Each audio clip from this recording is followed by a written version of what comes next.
오를 마치겠습니다. 지금 유가가 어쨌든 어젯밤에도 엄청 올랐다가 다시 원상복구하고 도로 떨어졌다 그 말이잖아요. 예, 오늘 아침 8시 기준으로는 브렌트유가 네. 90불대, 80불대라 이렇게. 저도 그 자료를 봤는데 두바이유는 안 떨어진 것 같은데. 두바이유는 어제자가 100불 정도였는데 오늘 아마 이 부분도 아침 모니터링 해보면 아마 조금 떨어질 걸로 예상이 됩니다. 그래요? 이건 올랐다고? 이건 변동이 안 돼 있던데? 네. 약간 늦은 건가요? 예, 어제. 예. 아, 시차 때문에 그런 거예요? 아. 그 다음에 이거 최고 가격제 시행이 지금 유류대금을 전쟁 발발 다음 날인가 바로 올려버려서 네. 이미 한 일주일 훨씬 넘었잖아, 그죠? 네. 근데 지금 즉시 시행을 못하는 이유는 지금 언제쯤 할 거라고요? 금주 내에는 하도록 하겠습니다. 근데 그게 법률상 최저 절차 시간이 필요해서 그런가요? 네, 그렇습니다. 고시를 하려면은 규제개혁 심사도 해야 되고 또 현장에서 조사도 해야 됩니다. 그래서 금주 중에 시장 조사를 마치고 지금 규제개혁 그 절차를 좀 줄인다든지 하는 이런 절차를 거쳐서 하여튼 이미 올려서 지금 일종의 폭리를 취하고 있는 상태인데 네. 그게 지금 지연이 열흘 이상 지금 지연이 되면 그 사이에 국민들 피해는 계속 되잖아요. 네. 근데 그 부분에 대한 네. 보완 대책은 뭐예요? 지금 부분에 대해서는 저희들이 현장 모니터링을 통해서 과도하게 올라가는 부분에 대해서는 현장 점검을 하고 있습니다. 그래서 국민들께서 이런 올라가는 가격에 대해서 피해를 최소화할 수 있도록 그러니까 이게 이제 실제 유가가 올라가서 가격을 올려야 될 필요가 있는 시점이 있을 거 아니에요, 그죠? 네네. 보통 우리는 뭐 통상적으로 2주라 그러는데 2주인지도 저도 약간 의문스럽긴 한데 하여튼 2주라고 치더라도 근데 우리가 대응하는데 한 열흘 이렇게 걸려버리면 네. 그러면 2주 후면은 그럼 최고 가격을 시행할 수 있는 시간이 얼마 안 되잖아, 그죠? 네네. 그럼 근데 실제로 이제 실제 원재 생산 원가가 올랐다. 네. 그거 하면 그 시점에는 다시 또 최고 가격을 변경해야 되는데 기존에 이미 한 열흘 이상 이렇게 이미 올려받은 부분 네.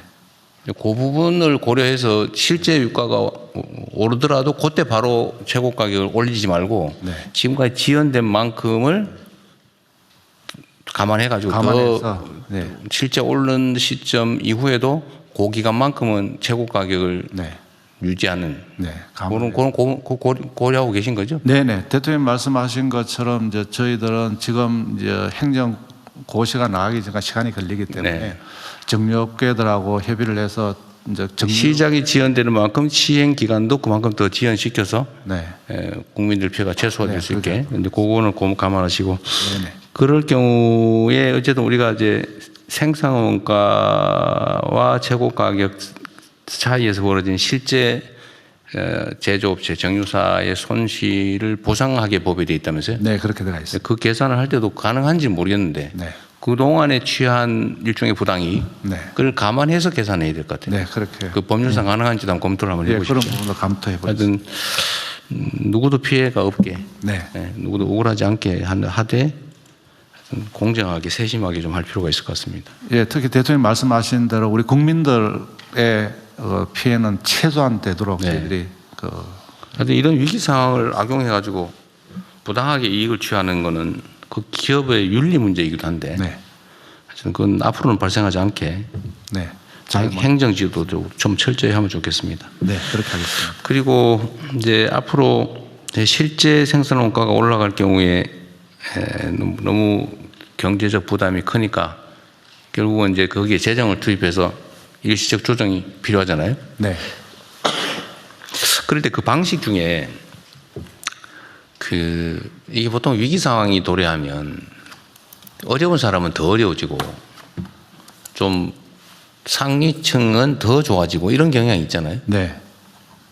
근데 그걸 완화하기 위해서는 이게 일률적으로 유류세 부담을 줄이면 네, 그 경향을 제어하지 못하잖아요. 맞습니다. 네, 그럼 이걸 보완하려면 두 가지 선택지가 있는데 우리 국민 여러분께서도 한번 판단을 해봐 주시면 좋겠어요. 이게 개인의 문제가 아니라 공동체 전체의 문제니까요. 예를 들면 유류대금을 일률적으로 그 유류세를 내려주면 네. 어쨌든 그 양극화가 악화되는 맞습니다. 경향을 많이 통제는 쓰는 못 하잖아요. 사람들은. 네, 네. 그러면 이거를 차라리 유류세를 깎아주는 만큼의 재원을 가지고 서민이나 어려운 소비자층을 타겟으로 해서 네. 지원을 하면 네. 이 양극화를 좀 저지할 수도 있고 네. 완화할 수도 있잖아요. 물론 네, 네. 뭐 크지는 않겠지만. 네. 그래도 어쨌든 그리고 또 하나 방법은 꼭 이 양자택일이 아니고 네. 두 가지를 믹스할 수도 있는 건데 예를 들면 유류세를 좀 내리고 네. 서민들을 또 위해서. 서민들은 재정 지원은 네. 서민들 중심으로 이렇게 차등적으로 네. 이렇게 하는 걸 섞을 수도 있을 것 같아요. 예, 그런 섞어서 하는 방안을 섞어서 하는 걸로. 검토했습니다.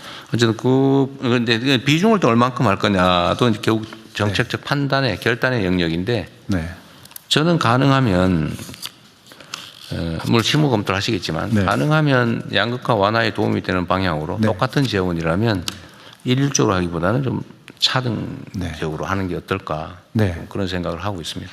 지금 대통령님, 지금 이제 유류세 같은 경우는 저희들은 휘발유는 7% 이제 인하를 해주고 있습니다. 최고 한도가 37%까지 해줄 수 있습니다. 네. 그래서 30% 룸이 있습니다. 그래서 유류세 인하를 그 중에서 한 10%를 더 해준다든지 또 그렇지 않으면 또 직접 지원을 좀 늘린다 이런 부분 조합을 해서 양극화도 해소하고 특히 이 과정에서 어려움을 겪고 있는 국민들의 혜택이 좀 더 갈 수 있도록 설계를 하도록 하겠습니다. 네, 뭐 양극화 해소되지는 않겠지만 어쨌든 조금이라도 완화하는 방향으로 원래 유류세를 징수하면 이제 그게 일반 재정 재원이 돼가지고 네. 이제 그걸로 이제 정부 재정 집행을 하잖아요. 네. 재정 집행의 가장 큰 원칙은 부의 2차 분배. 네.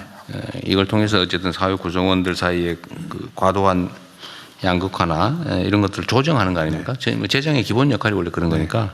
그래서 유류세 부분도 어쨌든 그걸 해야 되고 결국 그런데 소비자 직접 지원을 하려면 네. 추경을 해야 되는 거잖아요. 예, 기정 예산을 최대한 쓰고 필요하다면 그런 부분까지도 적극적으로 검토하도록 하겠습니다. 예. 좀 세밀하게 좀 네. 일이 많긴 하겠지만 좀 잘 준비해 주시고요. 아까도 말씀드렸는데 어쨌든 위기 상황을 어떻게 잘 활용하느냐에 따라서 미래가 달라지니까요. 하여튼 말씀 한번 드리긴 했는데 이번 기회에 대체 에너지 전환을 네. 속도전으로 좀 치워야 될 것 같아요.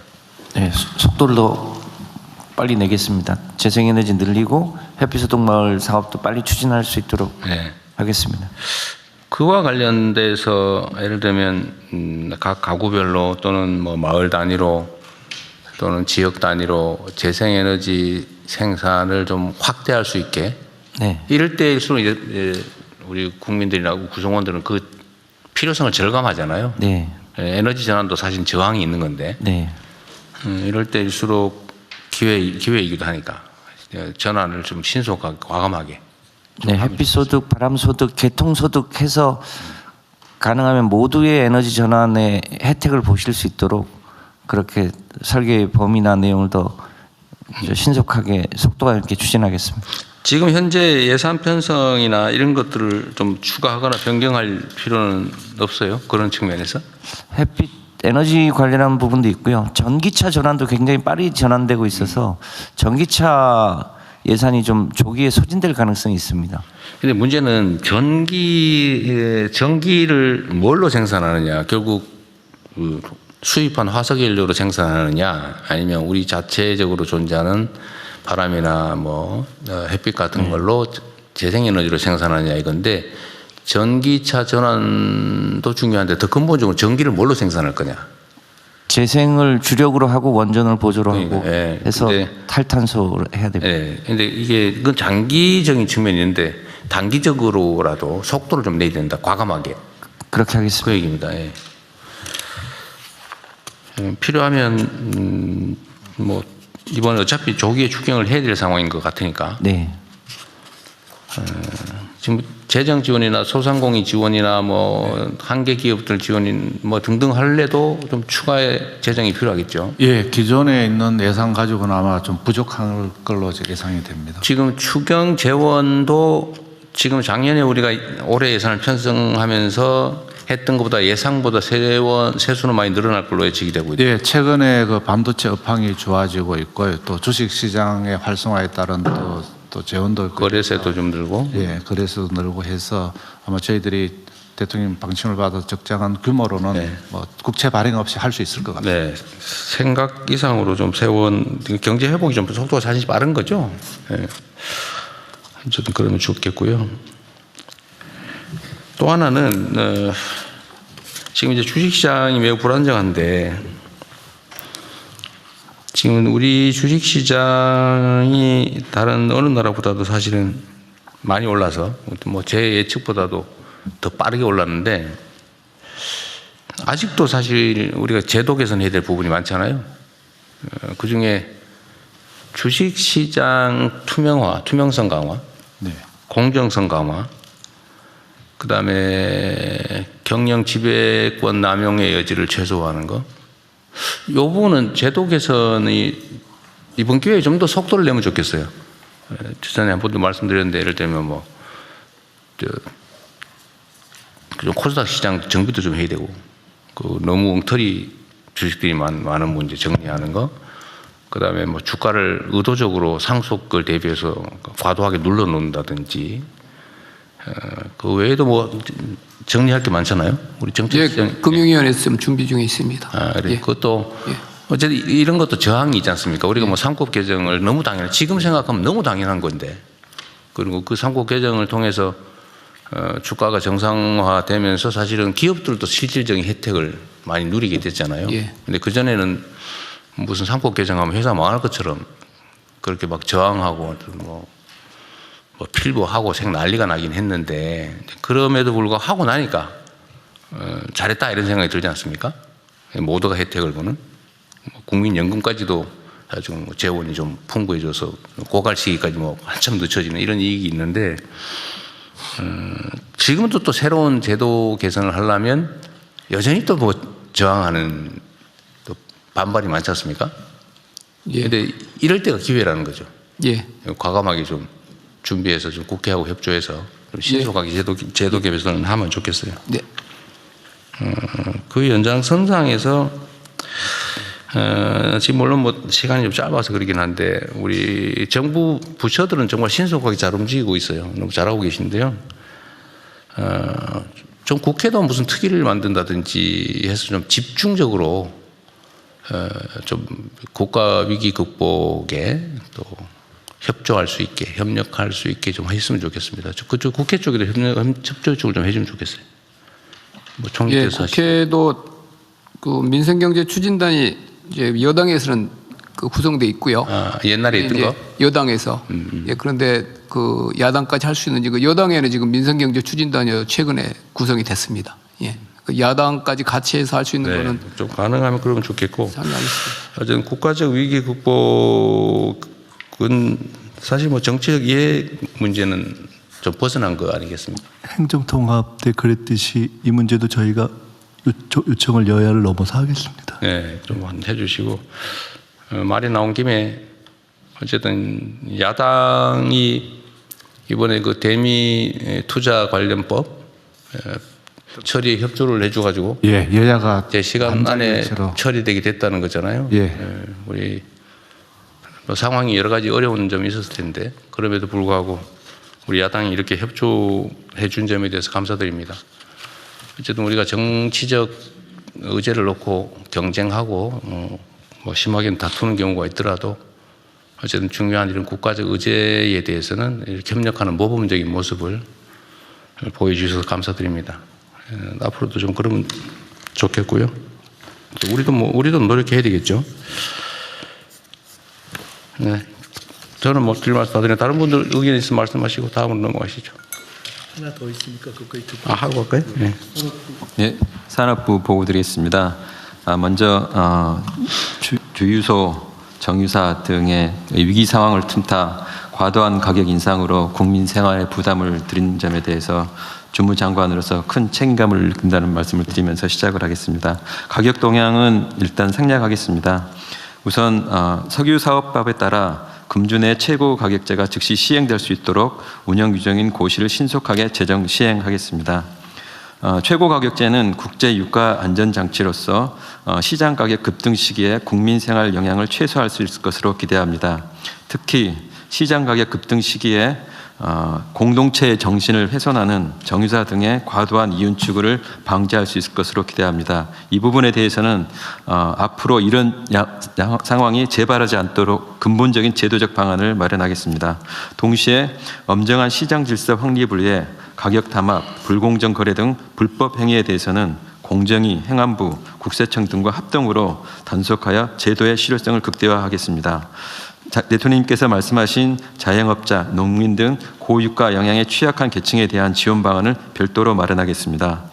유가 급등과 수급 불안 상황이 국민 생활과 국민 경제에 미치는 영향이 최소화될 수 있도록 수급 대책에도 만전을 기하고 상황에 맞게 탄력적으로 대응해 나가겠습니다. 이상 보고를 마치겠습니다. 네. 아까 말씀드리다 제가 하나 놓친 게 있는데, 제가 좀 정확하게 판단이 안 서서 그러는데요. 유류세를 내려서 정유사들의 공급 가격을 낮추면, 아니지. 소비자 가격을 낮추는 결과가 네네. 되죠. 결국은 소비자 가격을 그렇게 되는데, 네. 이렇게 하는 거하고 그냥 다 반영을 한 다음에 그 세수를 가지고 지원하는 거하고 비교를 했을 때, 이 양극화 완화라는 측면에서는 걷어서 어려운 경우에 이렇게 직접 보죠. 좀 이렇게 타겟팅해서 지원하는 게 훨씬 도움이 되는데, 그게 이제 일종의 소득 재분배 네. 효과가 일단 있고, 두 번째는 이제 이게 소비 진작 효과가 있잖아요. 네네. 그 서민들은 돈을 많이 쓰니까. 한계 소비 성향. 네, 소비 성향이 높으니까. 근데 이렇게 하는 경우에 그 측면의 이익은 있는데, 이 물가 통제 측면에서 보면 네. 물가가 오르게 되는 거죠. 네, 오르게 됩니다. 그러니까 소비세를 안 내려주면 네. 물가가 오르는 결과가 되는데, 그것도 물가가 오르는 것도 네. 그 국민 경제에 약간의 부담을 주잖아요. 맞습니다. 그 양자를 또 경제학적으로도, 예를 들면 경제학적 측면에서, 경제적 측면에서 비교도 해봐야 되는데, 네. 근데 우리 사회복지적 측면에서는 유익한 게 분명한데, 네, 맞습니다. 경제적 측면에서는, 경제 관리 측면에서는 어떤가 모르겠어요. 거시 경제 측면에서는 이게 유류세를 통해서 가격을 낮춰놓지 않으면은 유류세가 올라가서 또 여기 부과되는 또 부분이 있을 수 있는. 그래서 아까 대통령 말씀하시면 저희들 30% 정도 룸이 있으니까 이걸 어느 정도 쓰고 직접 타겟팅도 하고, 그러면 물가도 좀 떨어지고 또 타겟팅해서 또 양극화도 좀 완화가 되는 요 믹서되는 방법을. 우리 정책시장님은 좀 어떠세요? 네, 그 직접 타겟팅 받은 그 국민들에게 더 두텁게 보호되는 측면은 분명히 있습니다. 직접적인 효과, 1차 효과는. 일단 이제 복지적 측면은 근데 2차 원외로 하고, 경제적 측면에서 할 때 물가 상승과 말씀하신 대로 2차에 이제 CPI나 이런 데 유가가 굉장히 비중이 큽니다. 그러면 이제 유가나 이런 부분이 CPI나 물가 수준 전체는 올라가면, 그다음에 이제 금리가 올라가고 여차 2차, 3차로 쭉 이제 확대되면, 그거는 아마도 더 종합적으로 보면 부정적인 경제에 뭐 물가는 또 다른 물가에도 영향을 주면 서민들이 또 그 타격을 받으니까, 아마 종합적으로 일반 균형 이론을 해보면 유류세 부분이 더 효과적이 수 있다, 이런 결과가 또 나올 것 같습니다. 더 분석을 해봐야 될 것 같아요. 그래요? 예. 경제적 측면에서 보면. 경제적 2차, 3차 효과가 분명히 큽니다. 그래서 매크로 측면에서는 유류세 효과가 있고, 매크로에 거시 경제 관련, 그다음에 마이크로 측면에서는 또 이게 보조, 타겟팅 보조를 두 가지 믹서 써주는. 그럼 복지적 측면과 경제적 측면이 상충되는 게 그건 기본적으로 그럴 것 같은데. 근데 이 정도가 어느 정도냐? 하여튼 그 연구를 잘 해보시죠. 예, 한국은행하고 또 그것도 분석을 해보겠습니다. 네, 네. 예. 그리고 대통령 요거 하기 전에 또 대통령께서 인지를 명확하게 하시고 계실 것 같은데, 매점 매석 행위 금지 네. 고시도 같이 저희들 준비해서 자세한 내용은 오늘 보고를 드리도록 맞아요. 같이 하도록 하겠습니다. 그래야지만 최고 가격제 설정이 매점 매석하고 이렇게 네네. 예, 같이 가야지만 효과가 더 날 것 같아서 저희들이 또 별도로 지금 이 최고 가격 결정 제도는 네. 물가 무슨 의에 관한 법률인가요? 아니면 물가 안정법에서는 일반적으로 이렇게 하도록 되어 있고요. 네. 그다음에 지금 석유사업법에는 요 석유 석유사업법에 있는 네. 물가 안정에 관한 법률인가? 거기도 예를 들면 단계 3단계 내가 그때 마스크 통제 때문에 예, 할 수도 있어요. 고민해봤던 건데 일반적으로 할 수 있어요. 1, 2, 3단계가 있던데 그죠? 물가 안정법에서 뭐 부당행위라든지 매선매적이라든지 최고 가격제 해가지고 가격 그러니까 그 거래 통제, 가격 통제 다음에 아예 뭐 배분하는 걸로 마스크처럼 수급 네, 자체를 수급을 통제하는 이 3단계가 있는 건데 그러면 석유사업법에서 우리가 가격 최고 가격에 지정하는 거 말고도 네. 일반 물가 안정에 관한 법률에 따라서 추가 조치도 얼마든지 할 수 네, 있죠. 그렇습니다. 그래서 매점 매석을 물가 안정법에 따라서 물가 안정법에 따라서. 하려고 하고 있습니다. 하여튼 그 매점에서 그 다음 단계로 가격 통제하는 거 다음 단계로 그 거래 통제, 네, 그 물량 물량 통제. 요 나머지 두 단계 부분도 만약의 경우를 대비해서 좀 검토해서 준비를 해놓으시죠. 네, 그렇게 네. 하겠습니다. 예, 저희 가격 담합 관련해서 공정히 간단하게 말씀드리면 네. 지금 지난주에 그 정유사의 공급과 변화하고 주유소의 판매